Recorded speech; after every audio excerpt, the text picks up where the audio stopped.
mong sabihin?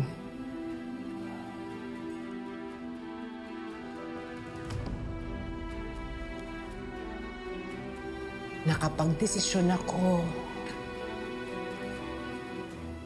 na ipamana sa iyo lahat ng maiiwan kong mga ari-arian ko.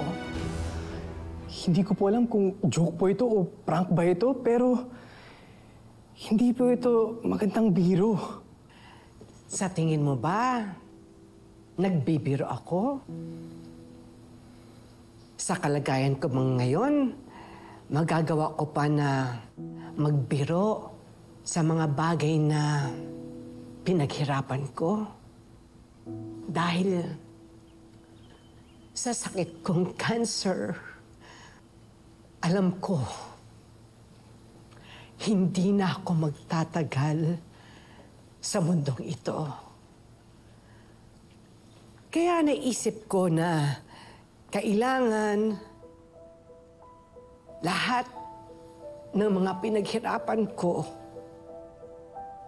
iiwan ko sa isang taong may pagpapahalaga, may respeto, at pagmamahal. Sino pa ba yun? Ikaw lang. Tyrone. Ikaw lang. Nakita ko lahat yun sa'yo. Pinag-isipan ko itong mabuti. Kaya hindi na ako nagdalawang isip nung kausapin ko yung abogado ko para sa last will ko.